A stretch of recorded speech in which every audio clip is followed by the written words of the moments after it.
শিক্ষার্থীরা সবাইকে জানাই শুভেচ্ছা। আজ আমি অষ্টম শ্রেণীর আইসিটি পাঠ 19 সাইবার অপরাধ সম্পর্কে তোমাদের বোঝাবো। 2012 সালের সেপ্টেম্বরের 30 তারিখ বাংলাদেশের মাটিতে একটি অত্যন্ত দুঃখের ঘটনা ঘটেছিল। সে রাতে চট্টগ্রামে রামুতে অসংখ্য বৌদ্ধবিহার পুড়িয়ে দেওয়া হয়েছিল। 2013 সালের এপ্রিলের 15 তারিখ মার্কিন যুক্তরাষ্ট্রে বস্টন শহরে একটি ম্যারাথন দৌড়ের শেষে উপস্থিত দর্শকদের মাঝে একটি বোমা বিস্ফোরণ হয়ে 3 জন মানুষ মারা গিয়েছিল। আহত হয়েছিল 2 শতাধিক।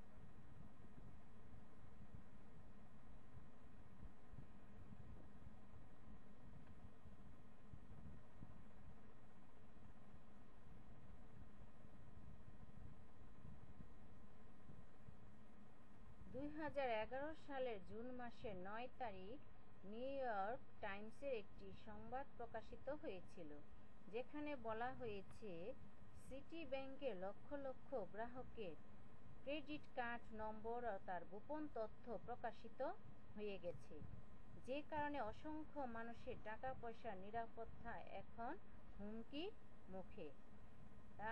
তাই সংবাদে বলা হয়েছে যে একটা ব্যাংক থেকে, সিটি ব্যাংক থেকে মানুষের যে অ্যাকাউন্ট নাম্বার, সেটা কিন্তু অন্য কারো জানার কথা না, কিন্তু সেই গোপন নাম্বারগুলো চুরি করে তাদের টাকা পয়সা সব অন্য জায়গায় নিয়ে যেতে পারে। এই জন্য বলা হয়েছে যে মানুষের টাকা পয়সা নিরাপত্তাহীনতায় ভুগছে। উপরের 3টি ঘটনার একটির সাথে আরেকটি মিল নেই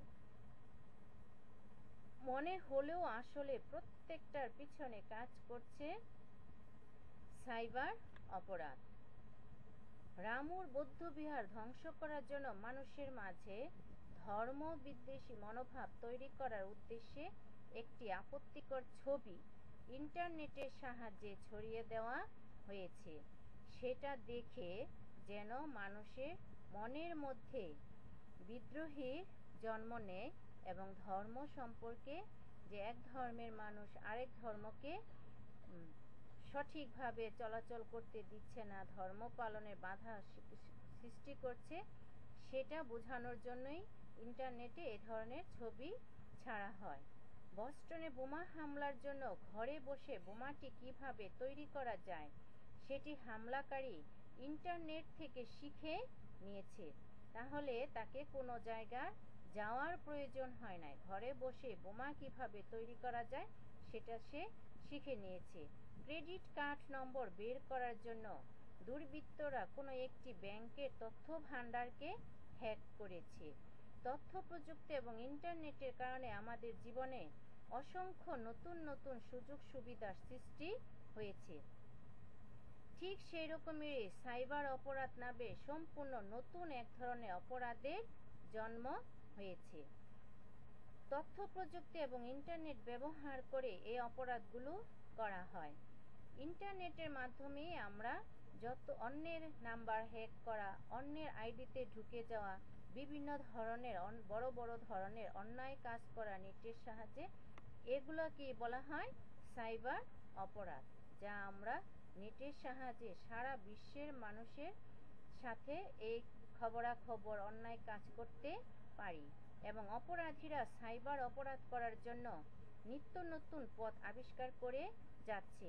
তাহলে যে অপরাধ সাইবার অপরাধ করে সেও কিন্তু ইন্টারনেট বা তথ্য প্রযুক্তি সম্পর্কে তার ধারণা থাকতে হবে। প্রচলিত কিছু সাইবার অপরাধ হলো সেম, তোমরা যারা ইমেল ব্যবহার করো তারা সবাই কম বেশি এই অপরাধটি দিয়ে আক্রান্ত হয়েছে। স্প্যাম যন্ত্র দিয়ে তৈরি করা অপ্রয়োজনীয়, উদ্দেশ্যমূলক কিংবা আপত্তিকর ইমেল, যেগুলো প্রতি মুহূর্তে তোমার কাছে পাঠানো হচ্ছে। স্প্যামের আঘাত থেকে রক্ষা করার জন্য নানা ধরনের ব্যবস্থা নিতে গিয়ে অনেক সময় ও সম্পদের অপচয় হয়। প্রতারণা, সাইবার অপরাধের একটি বড় অংশ হচ্ছে প্রতারণা। ভুল পরিচয় এবং ভুল তথ্য দিয়ে সাধারণ মানুষের কাছে নানাভাবে যোগাযোগ করা হয় এবং তাদেরকে নানাভাবে প্রতারণা করার চেষ্টা করা হয়।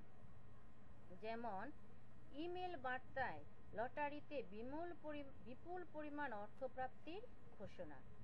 ইমেলে তোমার একটা ইমেল পাঠালো, তথ্য পাঠালো যে তুমি লটারির মাধ্যমে অনেক সম্পত্তি, অনেক বেশি পরিমাণ টাকা লাভ করেছো।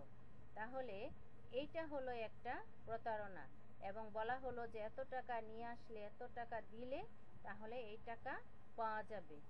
যেন আমরা কেউ এ ধরনের প্রতারণার শিকার না হই। আপত্তিকর তথ্য প্রকাশ, অনেক সময় ইন্টারনেটের কোনো মানুষ সম্পর্কে ভুল কিংবা আপত্তিকর তথ্য প্রকাশ করে দেওয়া হয়। এখন এটা অনেক বেশি পরিমাণ দেখা যাচ্ছে যে ভুল তথ্য দিয়ে মানুষের মনে যে যা নয় তাই তার সম্পর্কে বলা হয়। সেটা শত্রুতামূলকভাবে হতে পারে, রাজনৈতিক উদ্দেশ্য হতে পারে, কিংবা যে কোনো অসৎ উদ্দেশ্যও হতে পারে। দায়িত্বশীল প্রতিষ্ঠানকে ব্যবহার করে সেটি করার চেষ্টা করা হলে অভিযোগ করে সেটি বন্ধ করে দেয়া যায়। কিন্তু অনেক সময় অজ্ঞাত পরিচয় দিয়ে যদি কোনো প্রতিষ্ঠান থেকে এটা করা হয়, তাহলে আমরা অভিযোগ করলে সেটা আমাদের বন্ধ করে দিবে। কিন্তু যদি গোপন নাম্বার থেকে আসে, তাহলে সেটা বন্ধ করা কঠিন হয়ে যায়। আপত্তিকর তথ্য প্রকাশ করে বিদ্বেষ ছড়ানোর চেষ্টা করায় বাংলাদেশে কয়েকবার ইন্টারনেটে ফেসবুক বা ইউটিউবের মতো জনপ্রিয় সেবা বন্ধ রাখতে হয়েছিল। এই ধরনের আপত্তিকর তথ্য বের করার জন্য বাংলাদেশের বিরুদ্ধে তাহলে বাংলাদেশ ইন্টারনেট ও ফেসবুককে অনেকবার বন্ধ করে দেওয়া হয়েছে। হুমকি প্রদর্শন, ইন্টারনেট, ইমেল বা কোনো একটি সামাজিক যোগাযোগের সাইট ব্যবহার করে কখনো কখনো কেউ কোনো একজনকে নানাভাবে হয়রানি করতে পারে।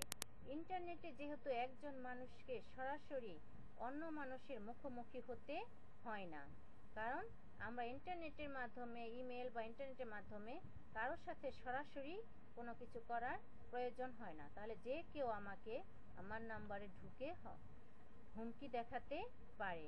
তাই কেউ চাইলে খুব সহজে আরেকজনকে হুমকি প্রদর্শন করতে পারে। সাইবার যুদ্ধ, ব্যক্তিগত পর্যায়ে একজনের সাথে আরেকজনের সংঘাত অনেক সময় অনেক বড় আকার নিতে পারে। একটি দল বা গোষ্ঠী, এমনকি একটি দেশ নানা কারণে সংঘবদ্ধ হয়ে অন্য একটি দল বা গোষ্ঠী বা দেশের বিরুদ্ধে এক ধরনের সাইবার যুদ্ধ ঘোষণা করতে পারে। নেটের মাধ্যমে একটা দেশ, একটা দল বা একটা রাজনৈতিক দল, গোষ্ঠী, একটা প্রতিষ্ঠানের বিরুদ্ধে মিলে আমরা এই সাইবার যুদ্ধ ঘোষণা করা যায়। কিন্তু আদর্শ বা ভিন্ন রাজনৈতিক দলের বিরুদ্ধে এই ধরনের ঘটনা প্রায়ই ঘটছে, এবং সেখানে অনেক সময় সাইবার জগতে রীতিনীতি বা আইনকানুন ভঙ্গ করা হয়। সাইবার অপরাধ একটি নতুন ধরনের অপরাধ, এবং এই অপরাধকে কিভাবে নিয়ন্ত্রণ করতে হবে সবাই এখনো ভালো করে জানে না। কোন ধরনের অপরাধ হলে কোন ধরনের শাস্তি দিতে হবে সেই বিষয়গুলো নিয়ে মাত্র কিছুদিন হলো সিদ্ধান্ত নেওয়া শুরু হয়েছে। তাহলে আমাদের সবাইকে খেয়াল রাখতে হবে যেন আমরা এই ধরনের অপরাধীদের মধ্যে না পড়ি, বা এই ধরনের কোনো কাজ করব না যাতে আমরা সাইবার অপরাধী হিসেবে শনাক্ত হতে পারি। তাহলে আমরা সবাই ইন্টারনেট ব্যবহারের সময় এই সমস্ত বিষয়গুলোর থেকে খেয়াল রাখব। যেন কেউ আমাদের কোনো ধরনের হয়রানি বা অপরাধীদের সাথে যুক্ত করতে না পারে। তাহলে বন্ধুরা, আজ এই পর্যন্তই। সবাইকে ধন্যবাদ। আগামী ক্লাসে আমি তোমাদের এ বিষয়ে